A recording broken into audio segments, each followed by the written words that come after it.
नमस्कार, मैं Santosh Agarwal, T tester, T business developer and other business consultant. आज का वीडियो बहुत ही शानदार होने वाला है, तो आप इस वीडियो में खो जाएं उससे पहले चैनल को सब्सक्राइब कर लीजिए और वीडियो को लाइक कर दीजिए। कम से कम 100 लाइक की मैं आपसे डिमांड करता हूं और वीडियो को शेयर ज़रूर करिएगा। आज अपने लोग बात करेंगे, जैसा कि आपने थंबनेल में पढ़ा, कि चाय क्यों चाहिए।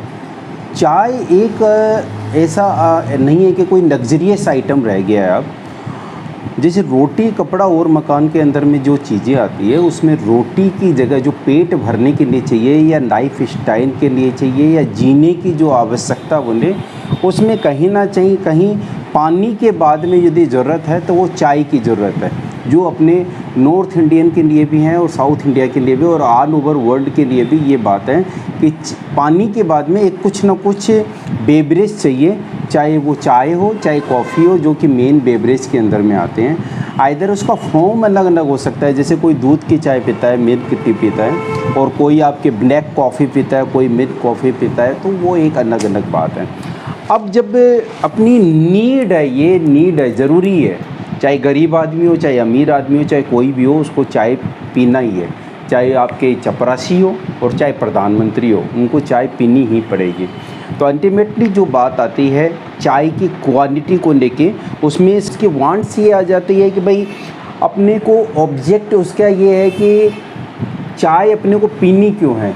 चाय को अपने को पीनी है एक फ्रेशनेस के लिए। जैसे अपने सो के उठते हैं तो थोड़ा आलस्यपन रहता है, जब अपने थोड़ा काम कर लेते हैं थोड़ी थकावट आ जाती है, थोड़ी संध्या के टाइम पर दिन भर काम करते करते एक बोरियत फील होने लग जाती है, तो उस समय अपने को चाय की ज़रूरत पड़ती है।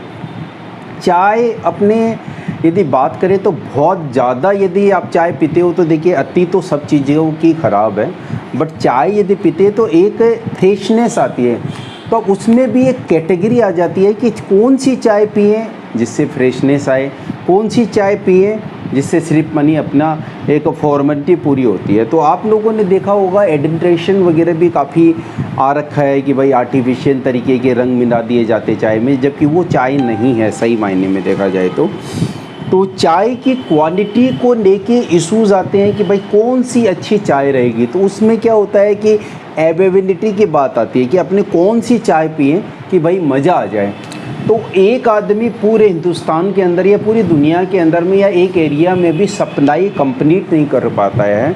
इसलिए क्या होता है कि एक तो जैसे ऑल ओवर इंडिया के अंदर में सप्लाई कर रही है, जैसे टाटा है, रेड लेबल है, बाग बकरी है, और भी चाय हैं। दूसरी जो चाय है वो अपने स्टेट लेवल पे ही काम कर रही है, जैसे लाल घोड़ा, काला घोड़ा है, बाग बकरी जैसे गुजरात के लिए स्पेशली आप अपने बोल सकते हैं, है ना। उसी हिसाब से आपके मोहिनी वगैरह है, या ताज़ा की जो है, या टाटा अग्नि की है, जैसे आप देखोगे ऑल ओवर है। लेकिन मोहिनी आप देखोगे यूपी तक ही सीमित है। एमपी के अंदर में यदि देखें तो 287 एक पर्टिकुलर एरिया के लिए सीमित है। आज अपने डालमिया गोल्ड को देखें तो अपने बिहार है, वेस्ट बंगाल है, और आपके झारखंड के अंदर में छाई हुई है।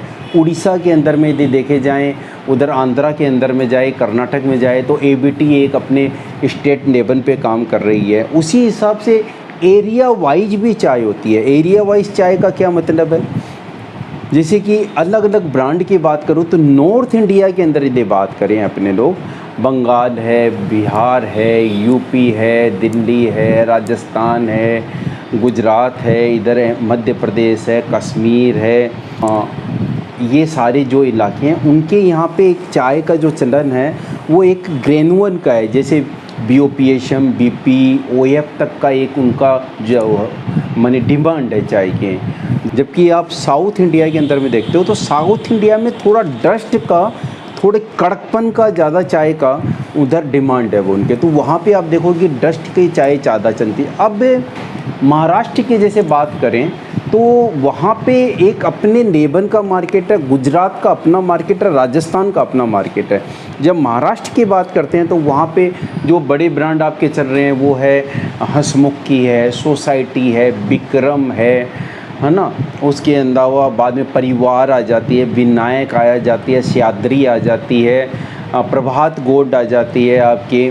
उसके अलावा आप यदि देखोगे तो वहाँ पे जो बाग बकरी है, जीवराज की जैसे देखा जाए तो पर्टिकुलर सूरत के अंदर बहुत अच्छा मार्केट ले रखा है। तो महाराष्ट्र में आप देखोगे तो बीपी का ज़्यादा डिमांड है, बीओपीएम कम है, डस्ट है वो एक एरिया नासिक और नागपुर साइड के अंदर में आप देखोगे तो उधर में मार्केट है। तो हर एरिया के हिसाब से चाय का डिवीज़न हुआ है कि एज पर देयर ऑब्जेक्ट, कि भाई मेरे को कौन सी चाय पी के ज़्यादा सेटिस्फेक्शन मिलेगा। तो उसके अंदर में क्या हो जाता है कि दो कैटेगरी फिर आ जाती है आपके। एक परिवार के लिए चाय का ये चलन आ जाता है कि भाई परिवार के अंदर हम चाय पियेंगे तो कैसी अपनी चाय खरीद के लाएंगे। वही कॉमर्शलाइज यदि होटल की है, टपरी की है, छोटी छोटी चाय की दुकान है, वो लोग यूज़ करेंगे तो कौन सी यूज़ करेंगे चाय, तो इसका डिवीज़न हो जाता है। तो इसमें डिवीज़न के अंदर में क्या होता है, जो होटल वाले यूज़ करते हैं थोड़ी OFPD डस्ट का थोड़ा महीन दाना ज़्यादा यूज़ करते हैं, जबकि परिवार के अंदर में जो चाय यूज़ होती है वो आपके थोड़े मोटे दाने की ये यूज़ होती है। तो इस तरीके से चाय के जो नीड है, वांट्स है, डिज़ायर है। अब डिज़ायर के अंदर में अपने डिमांड किस हिसाब से उसके अंदर में डिज़ायर क्या रहती है, डिज़ायर के अंदर में आप ये देख सकते हो कि भाई मुझे अदरक वाली चाय पीनी है, मुझे इलायची वाली चाय पीनी है, मुझे मसाले की चाय पीनी है, मुझे आम फ्लेवर के आजकल जैसे अलग फ्लेवर आ गए, चिली की आ गई, पान की आ गई, चॉकलेट की आ गई, लीची की आ गई, स्ट्रॉबेरी की आ गई, इस तरीके से अलग अलग फ्लेवर के अंदर आ जाती है। तो बट मेन जो आपके फ्लेवर चाय के अंदर में चलते हैं वो चलते हैं आपके इलायची के, अदरक के और मसाला के। ये तीन मेन फ्लेवर चलते हैं जिसमें चाय को पी के मज़ा आता है।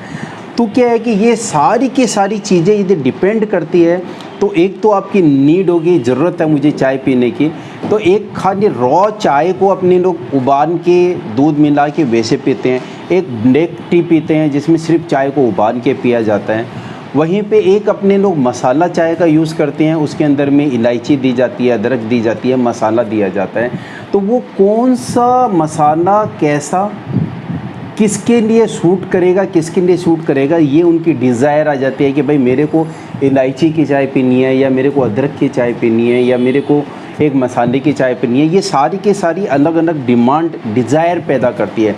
तो चाय ये तो अपनी एक ज़िंदगी को चलाने के लिए हमें एक एनर्जी की जो ज़रूरत होती है वो अपनी कहाँ कहाँ से आ सकती है। जैसे चाय से आ सकती है, कॉफ़ी से आ सकती है, पानी से आ सकती है, कोल्ड ड्रिंक से आ सकती है। इस हिसाब की अपने पेय पदार्थ को अपने लोग, या इसमें दो कैटेगरी जैसे हॉट ड्रिंक आ गई, सॉफ्ट ड्रिंक आ गई, उसके अंदर में कोल्ड ड्रिंक आ गई, ये हिसाब की आपकी ड्रिंक सारी होती है। तो गर्म फिर बाद में सीज़न का भी आपके बिज़नेस के ऊपर में फ़र्क पड़ता है कि आपके गर्मी के अंदर में एक कोल्ड ड्रिंक का मार्केट बनता है, जबकि सर्दी के अंदर में, विंटर के अंदर में हॉट ड्रिंक का मार्केट बनता है। तो ये सारी की सारी बातें हैं। और भी चाय के बारे में काफ़ी डिटेल के अंदर में अपने लोग बात करते रहते हैं इस चैनल के ऊपर में, जिसका नाम है लोको टी, और मेरा नाम है संतोष अग्रवाल। मैं मेनली चाय से भी रिलेटेड हूँ और एज ए टी टेस्टर हूँ। तो मैं ये बताता हूँ कि कौन सी एरिया के अंदर कैसी चाय चलेगी, क्योंकि ऑल ओवर इंडिया की जितनी भी चाय है मैंने बहुत अच्छे से उनका एनालिसिस कर रखा है। किस रेट की चाय चलेगी, कैसे लोगों को कैसी चाय चलेगी, आप अपना चाय का बिज़नेस करना चाहते हो तो कैसे करोगे, इन सारी बातों का मैंने बहुत अच्छे से स्टडी कर रखी है। आप लोग मुझे फ़ोन करके पता कर सकते हो 8100921233 पे, 8910860541 पे, 9007125528 के ऊपर में। आपने मेरे पुराने वीडियो देखे होंगे जिसमें मैंने बताया है कि मैं 70 बरस से इस चाय के बिज़नेस में हम लोग एसोसिएट हैं। मुझे 30 बरस हो गया इस चाय के बिज़नेस में। तो ये सारी की सारी बातें हैं इस चाय के बिज़नेस में। आपको भी यदि चाय का बिज़नेस करना हो तो आप मुझे फ़ोन कर सकते हैं। इन्हीं सब बातों के साथ आज का मैं ये वीडियो यहीं पे ख़त्म करता हूँ। आप सबका बहुत बहुत धन्यवाद पूरा वीडियो देखने के लिए।